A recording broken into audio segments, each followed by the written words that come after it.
I could have gone to school, like graduate by the time I'm 20 and, got a pretty good paying job. But there would have never been an opportunity in my life where I could say that I was the very best player in North America at League of Legends at one point. I had the very best esports team at one point. I changed a whole industry. I helped develop a whole industry. For me, it was something that I couldn't pass up.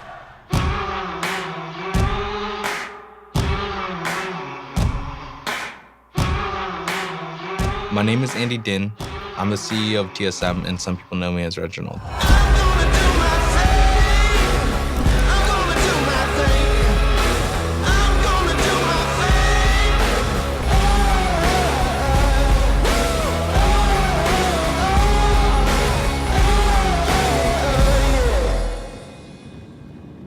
Every single morning when I wake up, the first thing I think about is, how can I make TSM better? When I started TSM, it was not to make a business. It was to do something that I was passionate about. I had no idea that TSM was gonna be as big as it is today. I had a long period to mess up and learn. But nowadays it's a lot more competitive. You can't just mess up and be alive anymore. We have a lot to work on, man. The roster didn't turn out as I expected, but I was caught by surprise, to be honest with you. But at the end of the day, I can't really spend time on regretting my decisions. I need to focus on fixing it. For this year, I wanted to really focus on our business. I paid a premium for veteran players because I wanted them to be able to run my team for me. I wanted them to be autonomous. I forgot about how TSM has been successful throughout the years. We've been the team known to picking up new talent, amateur or new challenger players, and making them stars with Bjergsen, even with Centauran when we won Katowice, or even with Amazing when we had a huge streak going into Worlds. And this season I wanted to just buy the best players. And that's not how it works. It's not like, just because you have a big paycheck doesn't mean you're gonna build the best team. And I got sloppy, and I'm paying for it right now.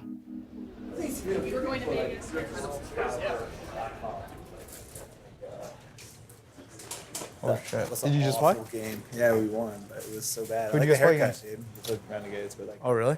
I think our skill shot accuracy was How close was the match? It was fucking close.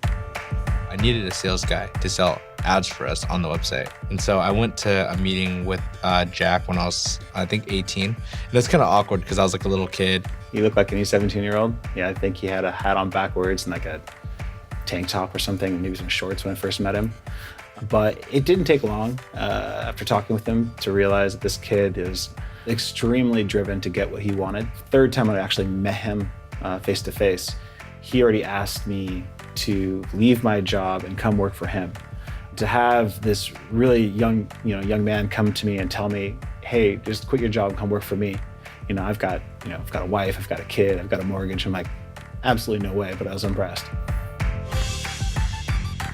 He was always asking me questions. He was inquisitive. I would be like 1 a.m. on the East Coast, and he would be drilling me with questions about, how do I start a business? Well, okay, how do I market this? How do I set up a website? What should I do next with the team? How do I file a license in California? What do I do if I need to create marketing? It's just like, I'd be like, I just want to play some games, Reggie. I'm not a consultant for your business. He's really hardworking, and he expects other people to be hardworking as him, and he gives credit where it's due. It's like being in a very high stress environment with very high rewards. So the big leagues, I guess.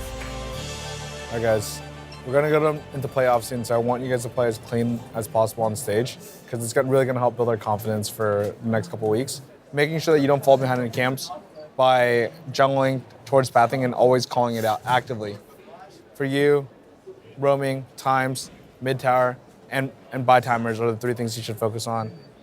The biggest 2 things I want you guys to remember is the waves. And then when we have a lead, extend the lead. Don't trade objectives. Okay. All right, I expect a clean win, so.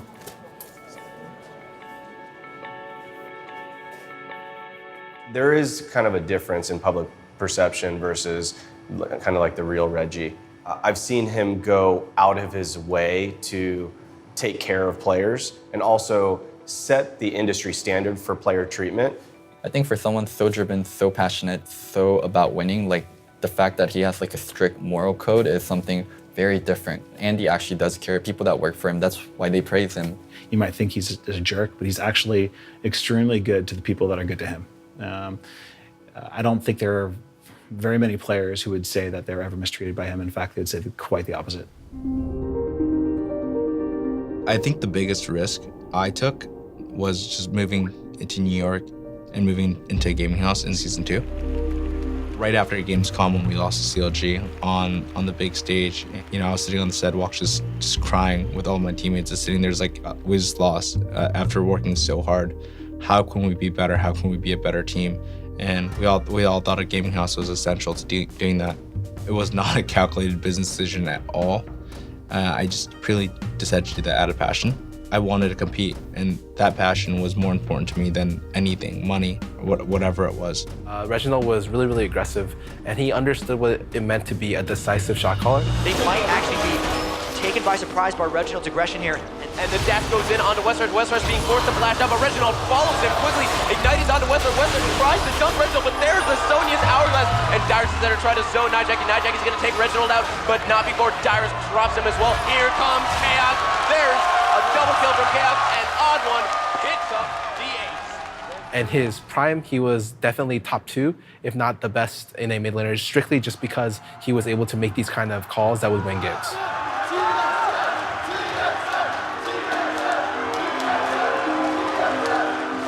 Near the end of season 2, I realized I didn't want to play anymore, and we chose to go for Bjergsen.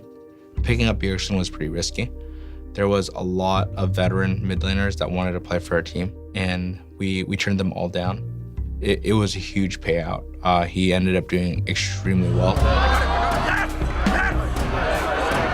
But when I left, there was that whole shot calling void where it was missing. I started trying to develop the players as a shot caller, and I started recruiting better mechanical players, and we were able to, eventually beat Cloud9.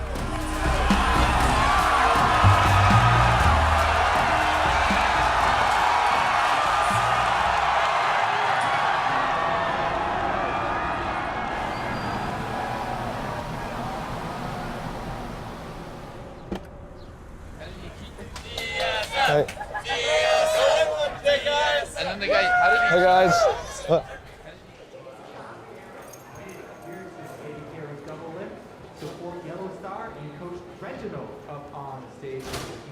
Taking things into his own hands once again. Typical TSM. Get towards the end of the split, Reginald becomes the coach, make the finals. Yeah. When Reggie steps in,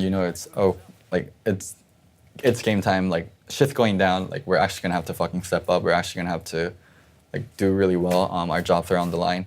And he's very back to basics. He has really good core knowledge of the game, and he goes back to that a lot. They always take control of one side. If they have top side to control, fucking just drop it. Although, the community and everyone believes that, hey, Reginald just steps in because he wants to get all the spotlight and run his team. That's actually not the case. I'm stepping in because I find it absolutely unbearable for us to take anything below top 2. We've never not made it to the finals of any playoffs. And every single season since I stepped down as a player, I feel like they're barely making top 2. This very season right now where we're in the trenches, I didn't put too much thought into building my roster this year as much as I did last year. Right now, they're not doing so well. So again, I have to come in and fix it.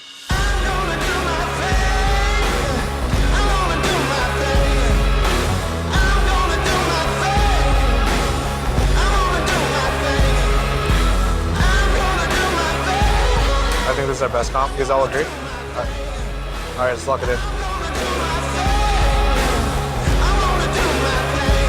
Are you guys gonna swap top or go bottom? I don't know, depends on how your end game goes. Oh, really? What the hell? It's 2 people alive, Bjergsen and Doublet. I don't know about this. It seems like Energy might be able to Gotta try! They go for the play on the Conquan. That's 1. Next up is Moon. They're going to take him out 2. A double kill for Double Lift. Now a 1 versus 3.